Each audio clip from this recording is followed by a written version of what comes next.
यानी नहीं बोलेंगे तो अगर आप नहीं देंगे तो नहीं बोलेंगे, लेकिन ये गलत है ना। आज हम कैसे नहीं बोलेंगे सर?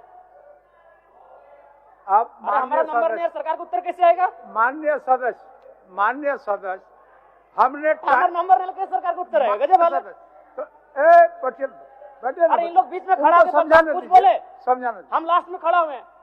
माननीय मंत्री जब सवाल का उत्तर देते हैं और उन्होंने अंदाज से कठोर से कठोर कार्रवाई करेंगे तो थोड़ा साहस मिलता है।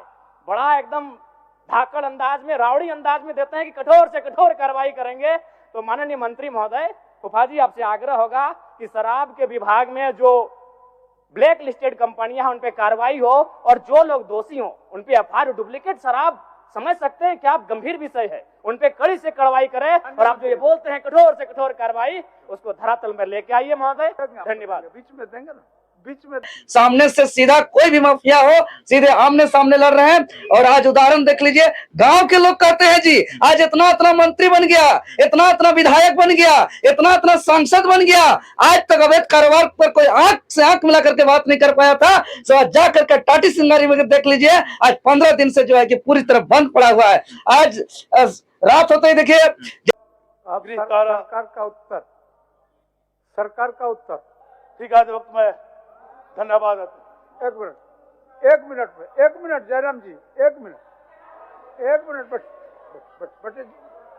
जयराम जी,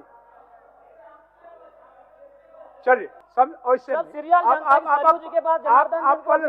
मेरा नंबर है। पहले सिस्टम जान लीजिए जयराम जी, सबको समय आवंटित किया गया है।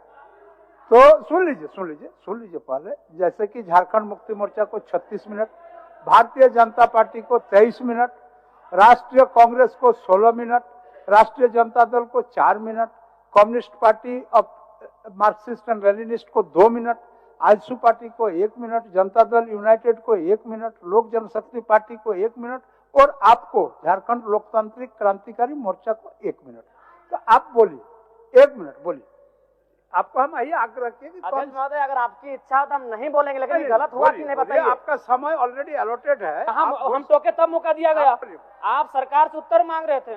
नहीं अध्यक्ष महोदय अगर नहीं इच्छा तो नहीं बोलेंगे, ऐसा नहीं है, ये आपका अधिकार है जयराम जी, आप बोलिए अपना। अध्यक्ष महोदय आप बताइए, आप मधुसूदन है, आपके लिए अगर विपक्ष में भी कोई आप अपना बात तो करें, आपके भीतर वही भाव होता है। ऐसा नहीं तो है केशव, ऐसा ना करें। नहीं ऐसा आपसे नम्र निवेदन होगा। पूरा समय सबका नहीं, मेरा सीरियल नंबर हमको मालूम है कि निर्मल जी के बाद हम आते हैं। आज बताइए। ठीक है अध्यक्ष महोदय, धन्यवाद। आपका कागज शायद नहीं आया होगा। अध्यक्ष महोदय कागज नहीं, सबको मालूम है कि नहीं ऐसा नहीं होता है, ऐसा नहीं होता है। मानिए ठीक है, मधुसूदन अवसर दिया जाए, बोलने दिया जाए। ये भी आप जान लीजिए, अपनी जो दल के माननीय सदस्यों के नाम बोलने के पूर्व मेरे टेबल में आता है, तो हमने देखा कि आपका नाम नहीं था। चलिए पीछे धन्यवाद, कोटि धन्यवाद आपका।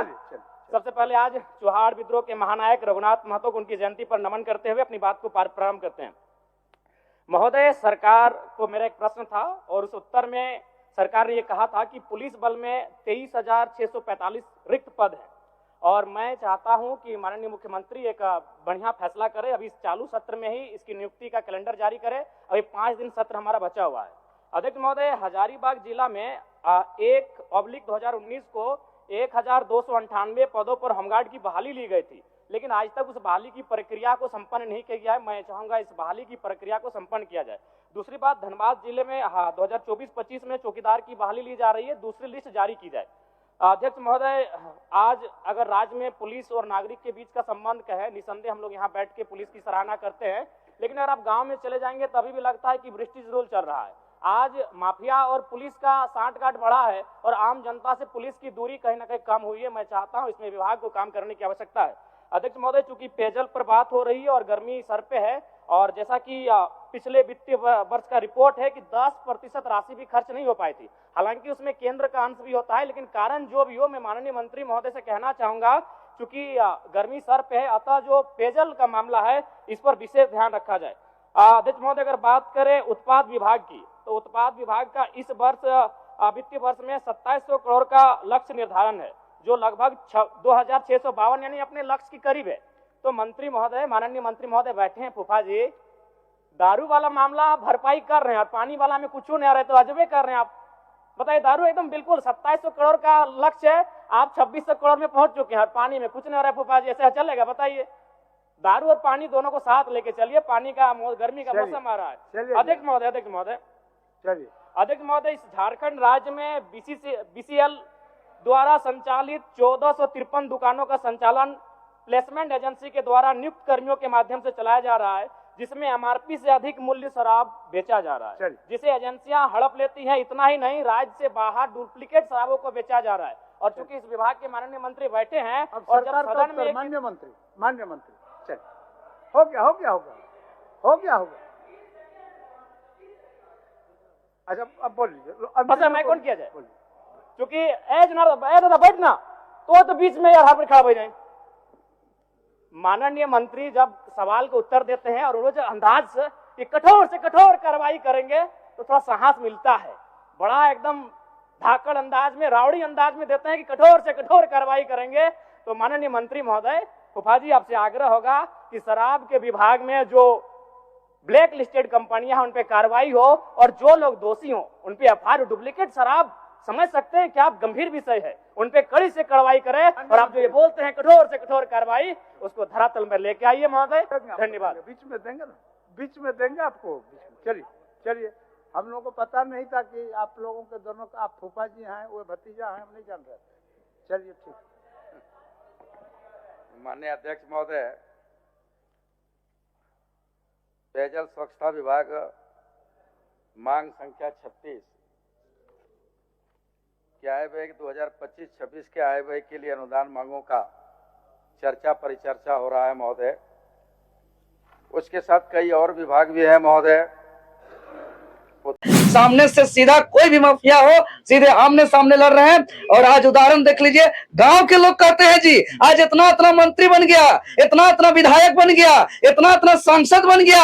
आज तक अवैध कारोबार पर कोई आंख से आंख मिला करके बात नहीं कर पाया था। तो आज जा करके टाटी सिंगारी में देख लीजिए, आज 15 दिन से जो है कि पूरी तरह बंद पड़ा हुआ है। आज रात होते ही देखिए। देवेंद्र दा, आज रघुनाथ महतो की जयंती पे शुभ अवसर पे आए हैं, क्या कुछ कहेंगे? जी, यही वह धरती है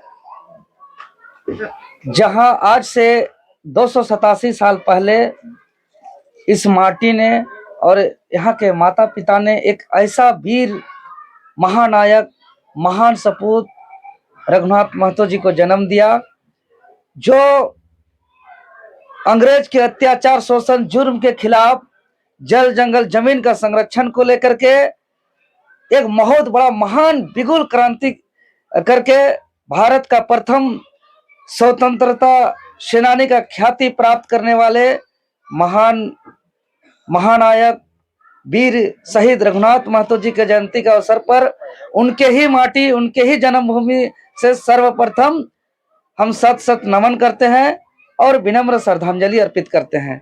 और साथ ही साथ हम कहना चाहते हैं कि 287 साल पहले जो वीर सपूत ने जन्म लिया और जो संघर्ष किया, और जो आज से 247 साल पहले संघर्ष के दौरान जो वीरगति को प्राप्त हुआ, वो हमारा सिल्ली क्षेत्र और आज ईचागढ़ क्षेत्र में उनका जन्म हुआ था।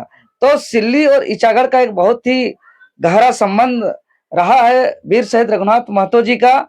इसीलिए जयंती के अवसर पर हम लोग ने आज राजधानी रांची में माल्यार्पण करते हुए, शहादत स्थल लोटा किता में माल्यार्पण करते हुए, नमन करते हुए हम लोग रास्ते भर में जितने भी आदमकद प्रतिमा है माल्यार्पण करते हुए उनका जन्मभूमि तक पहुंचे हैं। और आज हम संदेश देना चाहते हैं कि इनका जो सपना था, इनका जो कथन था कि जमीन हमारा तो राज भी हमारा होना चाहिए, और उन्होंने पूरे क्षेत्र के लोगों को एकजुट करते हुए कहा था, अपना गांव अपना राज, दूर भगाओ विदेशी राज। और इनका संघर्ष का आप जो महत्व इससे आप समझ सकते हैं कि जब 1600 ईस्वी में ईस्ट इंडिया कंपनी आया था तो सर्वप्रथम वो सोचा नहीं था